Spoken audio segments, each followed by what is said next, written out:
नमस्कार दोस्तों, आज के हमारे इस वीडियो में हम आपके लिए निर्जला एकादशी की एक बहुत सुंदर कहानी लेकर आए हैं।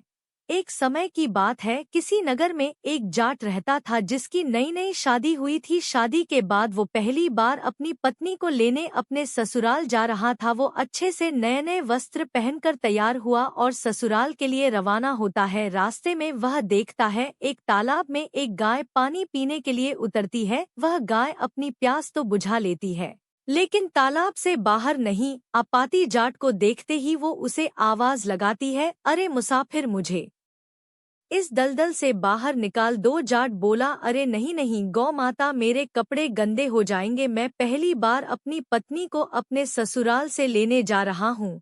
गाय बोली, अरे मूर्ख, आज जेठ के महीने की सबसे बड़ी निर्जला गारस है, तुझे पुण्य मिलेगा। मैं तुझे वरदान दूंगी, तेरी 7 पीढ़ियां तर जाएंगी। लेकिन जाट फिर भी नहीं माना तो नाराज होकर गाय बोली, तू मुझे नहीं निकाल रहा, इसलिए मैं तुझे श्राप देती हूँ। जा, अब से 8 पहर बाद तू गधा बन जाएगा। यह सुनते ही जाट डर गया और गाय से माफी मांगने लगा, लेकिन तब तक गाय तालाब में पूरी तरह डूब चुकी थी। वो उदास हो गया और उदास मन से अपने ससुराल पहुंचा। नए नए जवाई को देखकर ससुराल में सभी बहुत खुश हुए, लेकिन वहां पहुंचते ही जाट ने रट पकड़ ली, मेरी पत्नी को विदा कर दो, हमें घर जाना है, हमें अभी जाना है। सभी ने बहुत मिन्नतें करी कि एक दिन तो और रुक जाओ, लेकिन वो नहीं माना। तब उसकी पत्नी बोली, सब इतना कह रहे हैं तो आप एक दिन रुक क्यों नहीं जाते। तब जाट ने अपनी पत्नी को श्राप की सारी बात बता दी। श्राप की बात पता चलते ही उसकी पत्नी उसके साथ घर की ओर वापस चल दी। 8 पहर पूरे होते ही जाट गधा बन गया। उसकी पत्नी उसे घर में लेकर बैठी रही। इस तरह कई दिन बीत गए। जब घर में अन्न धन कुछ भी नहीं बचा तो उसकी पत्नी उससे बोली, मैं आपको लेकर मजदूरी करने चलती हूँ। वह दोनों नगर के राजा के यहाँ मजदूरी करने पहुँचते हैं।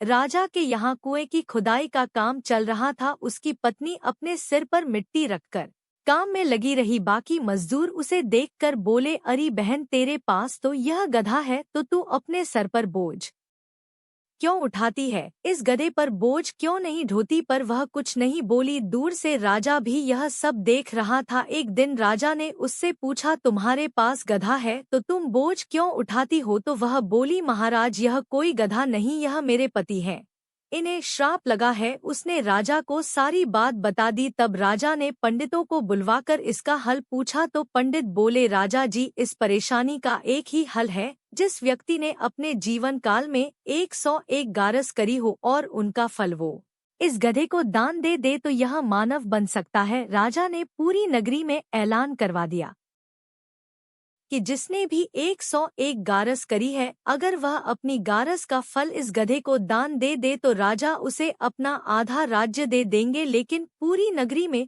कोई भी ऐसा नहीं था जिसने 101 गारस करी हो। किसी ने 10 तो किसी ने 11 तो किसी ने 21 गारस करी थी। तब वहां एक बूढ़ी माई आई और बोली, राजा जी, मैंने पूरी 101 गारस करी है। राजा बोला, तुम अपनी गारस इस गधे को दान कर दो तो मैं तुम्हें मुंह मांगा वरदान दूंगा। बूढ़ी माई बोली, महाराज, मैं धन लेकर क्या करूंगी, आज हूँ तो कल नहीं, मैं यह धन किसे दूंगी। मैं इस गधे को अपनी गारस देने को तैयार हूँ, लेकिन एक निर्जला एकादशी को मैं अपने पास रखूंगी। इस निर्जला एकादशी के फल से मुझे मोक्ष की प्राप्ति होगी, मुझे श्री हरि विष्णु की प्राप्ति होगी। ऐसा कहकर उस बूढ़ी माई ने अपनी 100 गारस का फल उस गधे को दे दिया और वह गधा वापस इंसान बन गया। लेकिन एक गारस की कमी से उसका पूरा शरीर इंसान का हो गया, लेकिन गधे की पूंछ उसके शरीर से नहीं हटी।